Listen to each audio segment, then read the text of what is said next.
দেখো hard question হয়েছিল 2020-21 সালে। তো দেখো ম্যাথ প্লাস বায়োলজি, ঠিক আছে, আর বা অনলি ম্যাথ থেকে সি ইউনিটে কাট মার্ক ছিল কত দেখো, প্রথম শিফটে 52.25 52.45, ঠিক আছে, কাট মার্ক ছিল। আর মেরিট ছিল 2683 পর্যন্ত টেনে ছিল, ঠিক আছে। সেকেন্ড শিফট থেকে তোমার কি কাট মার্ক ছিল 47.65। এবছর হার্ড কোশ্চেন হয়েছিল, ঠিক আছে, হার্ড কোশ্চেন। তো দেখো শিফট থ্রিতে 50.50, তো মেরিট ছিল 2737 পর্যন্ত, ঠিক আছে। তো এই বছর আর কি মোটামুটি বলা যায় কাটমার্ক ছিল তোমার 53, ঠিক আছে, ওভারঅল। আর বায়োলজির ক্ষেত্রে একটু বেশি থাকে কাটমার্ক। দেখো বায়োলজি শিফট ওয়ানে তোমার 57.85, ঠিক আছে, শিফট টুতে ছিল 47.85, শিফট থ্রিতে ছিল 60.75। দেখো শিফট ওয়ানে কোশ্চেন মিডিয়াম হয়েছিল, শিফট টুতে হার্ড হয়েছিল, শিফট থ্রিতে ইজি হয়েছিল। তো ইজি হার্ডের উপর আবার ডিপেন্ড করে। তো এখানে বলা যায় যে 61 কাটমার্ক। তো শিফট ওয়ানে মেরিট টেন ছিল 1700 পর্যন্ত, শিফট টুতে 2008, শিফট থ্রিতে 2218 পর্যন্ত, ঠিক আছে, মেরিট টেনে ছিল। এগুলো ভেরি করে। এবার দেখো 2021-22 সেশনে শিফট ওয়ানে তোমার ম্যাথ প্লাস বায়ো অথবা অনলি ম্যাথ যারা দাগাইছিল, শিফট ওয়ানে কাটমার্ক ছিল 59.70, 60 আর কি। শিফট টুতে ছিল 60.55, শিফট থ্রিতে ছিল 57.15, শিফট ফোরে ছিল 55.80, ঠিক আছে। তো দেখো এখানে সর্বোচ্চ ছিল 60.55 বা 61 বলা যায় কাটমার্ক, ঠিক আছে। ওই বছরও দেখো এখানে কত ছিল, এখানে কিন্তু অনেক কম ছিল। হার্ড কোশ্চেন যখন হয়েছিল তখন ছিল তোমার 53, আর এবার কিন্তু 61 ইজি কোশ্চেন 2021-22 সালে। তো দেখো আর অনলি বায়ো যারা দাঁড়িয়েছিল এবার যেতে ইজি কোশ্চেন 62.50 শিফট ওয়ানে, সেকেন্ড শিফটে 66.80, থার্ড শিফটে 62, ফোর্থ শিফটে 57.25।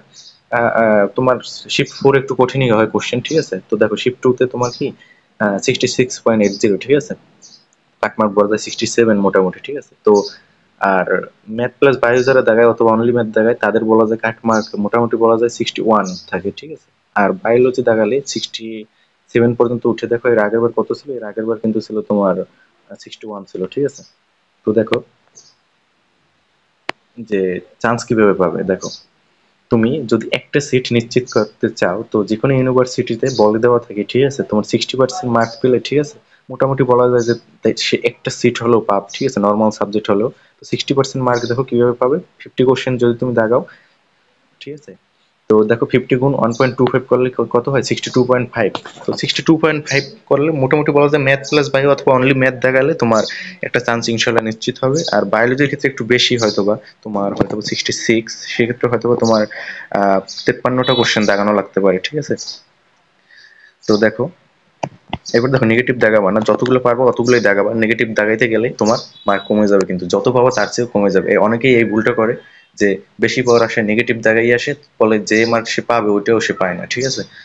তো দেখো চান্স নিশ্চিত করতে কত মার্ক লাগবে, 70% থেকে 75% মার্ক পেলে বলা যায় যে তার সিট নিশ্চিত যে কোনো ইউনিভার্সিটিতে। তো দেখো যে 56 যদি পাও, 56 গুণ 1.25 মানে তোমার 70 মার্ক। আর দেখো 75% মার্ক যদি হয় 60 গুণ 1.25, ঠিক আছে, তার মানে 75, ঠিক আছে। 70 থেকে 75 যদি পায়, ঠিক আছে, বলা যায় যে তার চান্স একেবারে নিশ্চিত। তো তাহলে 56টা থেকে 60টা কোশ্চেন দাগাতে হবে। তো দেখো সময় তোমার 1 ঘন্টা, 1 ঘন্টার সময় যদি 50টা কোশ্চেন তুমি দাগাইতে পারো একেবারে নির্ভুল ভাবে, তোমার বলা যায় যে একটা সিট তুমি পাবা 62.5। বা বায়োলজির ক্ষেত্রে 53টা দাগাইলে বলা যায় যে একটা সিট তুমি পাবা। আর চান্স নিশ্চিত করতে বলা যায় যে 56টা দাগাইলে বা 60টা দাগাইলে 1 ঘন্টা সময়, ঠিক আছে। তো এতে বলা যায় যে তোমার চান্স মোটামুটি একেবারেই নিশ্চিত বলা যায়। যদি 70% বা 75% মার্ক পাও, 56টা বা 60টা দাগাই আসতে পারো। দেখো এখন তুমি কি কি বই পড়বা। তিনটা বই তোমার, যেমন ফিজিক্সে তিনটা বই পড়তে পারো, যেমন যেমন শাহজাহান তপন স্যারের বইটি আছে, তারপরে কি আছে সেলু স্যারের বইটি আছে, লেকচার পাবলিকেশনের বইটি আছে, আমির হোসেন আমু স্যারের বই। যেমন তিনটা বই পড়বা তুমি, তিনটা বইয়ের যত এমসিকিউ গুলো আছে সবগুলো সলভ করে যাবা, ঠিক আছে। আবার কেমিস্ট্রি ক্ষেত্রেও তোমার লিঙ্কন স্যারের বই আছে, হাজারি ও নাগ স্যারের বই আছে, সঞ্জয় কুমার গুহ স্যারের বই আছে। এই তিনটা বই তুমি সব এমসিকিউ গুলো সলভ করে যাবে, ঠিক আছে। আবার আইসিটির ক্ষেত্রে মুজিবুর রহমান আর মাহবুবুর রহমানের এই দুটো বইয়ের এমসিকিউ গুলো তুমি সলভ করে যাবা, ঠিক আছে।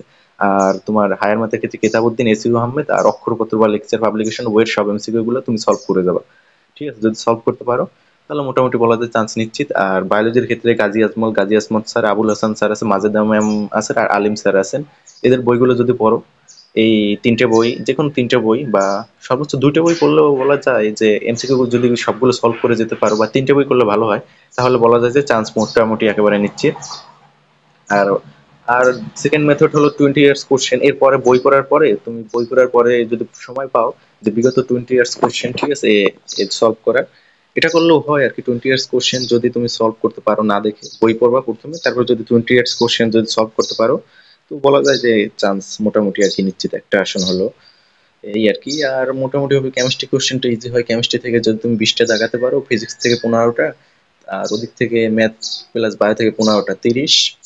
আর এদিকে হলো কেমিস্ট্রিতে 20, ঠিক আছে, 30-এর 20 50। আর আইসিটি থেকে যদি 3টে পারো, 53। তো বলা যায় যে এরকম ভাবেই চান্স পাওয়া যায় আর কি আইসিটি। ম্যাথ কোশ্চেনটা যদি হার্ড হয়, ঠিক আছে, ম্যাথ থেকে কম দাগাইলা, ফিজিক্স আর কেমিস্ট্রি থেকে বেশি দাগাইলা, এই আর কি। তোমার ভালো থাকবে আশা করি।